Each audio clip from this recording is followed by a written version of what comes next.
Հայաստանում ներքաղաքական վիճակը բավականին լուրջ է։ Ազգային ժողովի հանրապետական խմբակցության պատգամավորի համոզմամբ պատճառը երկրի քաղաքական երկրորդ ուժի ղեկավարն է։ ԲՀԿ-ն ըստ էության ղեկավարում է մի մարդ, որն իրականում քաղաքականության հետ կապ չունի, ասում է Գագիկ Մինասյանը։ Փաստորեն այդ կուսակցության ղեկավարը չունի բավարար որակներ,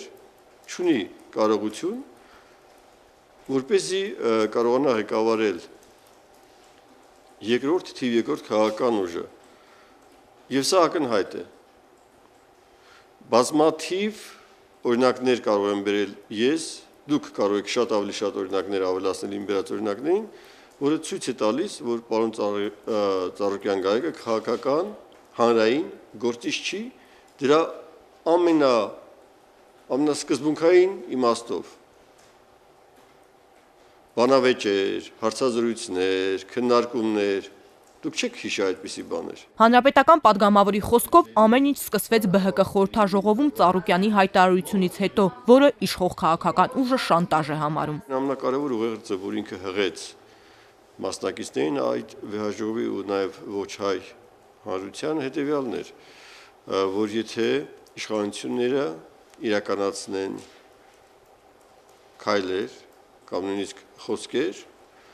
որոնք իր գնահատմամբ կլինեն ոչ ճիշտ, ապա ինքը փողոց կհանի 100,000-ավոր քաղաքացիների։ Սա կարևորագույն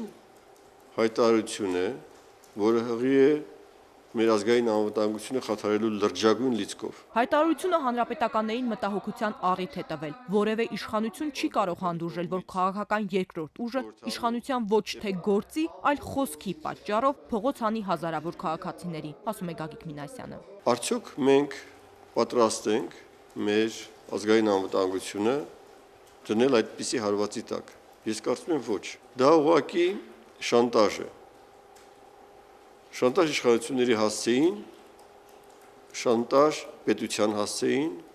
շանտաժ մեր ազգային անվտանգությանը։ Սա անթույլատրելի է։ Այս ամենը հաշվի առնելով Նախագահը Հանրապետականի խորհրդի նիստում ստեղծված վիճակից դուրս գալու 4 կետ է ներկայացրել։ Անվտանգության խորհրդի կազմից հեռացնել Գագիկ Ծառուկյանին, ուսումնասիրել ազգային ժողովի նիստերին նրա բացակայությունները, ստուգել հարկային պարտավորությունների կատարման ընթացքը եւ ճշտել քրեական հանցագործությունների վերաբերյալ լուրերի իսկությունը։ Մինասյանի համար անհասկանալի է այս կետերին պատերազմ հայտարարելու Գագիկ Ծառուկյանի արձագանքը։ Նա տարօրինակ ու միաժամանակ կարևոր է համարում, որ ԲՀԿ նիստն անց է կացվել դռնփակ։ Գագիկ Ծառուկյանի հայտարարության տեսագրությունն էլ չկա։ Քաղաքական գործիչը նման կարևոր հայտարարությունը փակ դռների հետևում անելու իրավունք չունի, ասում է բանախոսը։ Նա դժվարանում է կանխատեսել դեպքերի զարգացումը, ասում է կամ ամեն ինչ կընթանա քաղաքակիրթ ճանապարհով, կամ անցանկալի զարգացումներ կլինեն։ Անցանկալի զարգացումներ,